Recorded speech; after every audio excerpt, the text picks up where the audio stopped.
کامیابی حاصل کرنے کے لیے سوچ اتنی ہی اونچی رکھیں جتنی اونچائی پر یہ فلائنگ کار جا رہی ہے، اور اوپر جا کر آپ کو کیا کیا دکھائی دے گا، آئیے جانتے ہیں۔ میں ہوں بیجنگ سے رضوان عباسی، یہ ہے چائنا، اور یہاں کی فضاؤں میں ایک نئی معیشت پروان چڑھ رہی ہے۔ آپ کو جگہ جگہ فلائنگ کارز نظر آئیں گی جو کہ مختلف سیاحتی روٹس کو کور کر رہی ہیں۔ اس کے علاوہ ٹریفک کے انتظام کے لیے ڈرونز کو استعمال کیا جا رہا ہے۔ وہ کیسے کہ یہ جو ڈرونز ہیں یہ مختلف جگہ پہ پیٹرولنگ کرتے ہیں اس علاقے میں، اور وہاں کا جو ٹریفک کا ڈیٹا ہے وہ بیک اینڈ پہ مانیٹرنگ سسٹم کو پہنچاتے ہیں، جس سے کہ ٹریفک کا انتظام بہتر بنانے میں مدد ملتی ہے۔ اس کے علاوہ جناب ایمرجنسی رسپانس کے لیے، فائر فائٹنگ کے لیے جو ڈرونز ہیں وہ استعمال کیے جا رہے ہیں۔ یہ بیجنگ کی ایک عمارت ہے اور یہاں پہ آگ لگی ہے، اور عملے کے پہنچنے سے پہلے یہاں پر جو ڈرونز ہیں وہ پہنچ کر ایک تو آگ بجھانے کا کام کر رہے ہیں، اور دوسرا یہ کہ جو ایمرجنسی کا سامان ہے وہ بھی بلڈنگ کے اندر پہنچانے میں مدد کر رہے ہیں۔ اس کے علاوہ جو مختلف ہیوی ڈیوٹی ڈرونز ہیں وہ پہاڑی علاقوں میں استعمال کیے جا رہے ہیں، جو کہ ایک جگہ سے دوسری جگہ جو ہیوی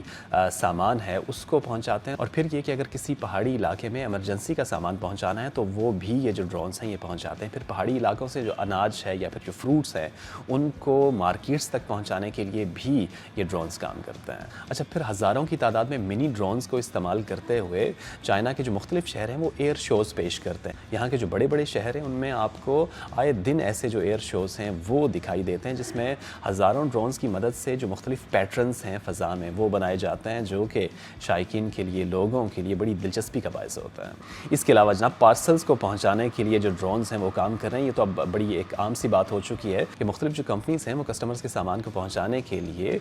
چھوٹے ڈرونز کا استعمال کر رہی ہیں، جو کہ منٹوں میں آپ کا سامان آپ تک پہنچاتا ہے۔ سو جناب مجموعی طور پہ اگر بات کی جائے تو چائنا کی جو سوسائٹی ہے اس کا جو کام کرنے کا انداز ہے وہ یکسر تبدیل ہو رہا ہے۔ لو آلٹیٹیوڈ اکانومی جو ہے اس کے مختلف منظرنامے ہمیں سامنے دکھائی دے رہے ہیں۔ ان کی جو سوسائٹی ہے وہ ان ساری سروسز سے فائدہ اٹھا رہی ہے۔ ہم اکثر بات کرتے ہیں کہ ان ٹیکنالوجیز کے آنے سے انسان جو ہے وہ بے روزگار ہو جائے گا یا پھر اس کی قدر کم ہو جائے گی، ایسا نہیں ہے، بلکہ یہ جو ساری سروسز ہیں یہ انسانوں ہی کی مدد کے لیے، ان کی فلاح کے لیے۔ صرف بات یہ ہے کہ جو نئی سائنس اور ٹیکنالوجی اور اس کی اختراعات آتی ہیں، ریاست کا یہ کام ہے کہ اس کے جو فائدے ہیں وہ پورے ملک تک پہنچیں۔ اس میں شہر بھی شامل ہوں، گاؤں بھی شامل ہوں، اور پھر یہ کہ اپنے جو ملک کے نوجوان ہیں ان کو نئی ٹیکنالوجیز کے لیے تیار کیا جائے، اپنا جو ہیومن ریسورس ہے اس کو بلڈ اپ کیا جائے، تاکہ جو نئی اختراع آ رہی ہے اس سے نوجوان بے روزگار نہ ہوں، بلکہ وہ تیار ہوں کہ وہ اس کے اندر ایبزارب ہو سکیں، اور اس ملک میں یہ کام بڑے اچھے طریقے سے انجام دیا جا رہا ہے۔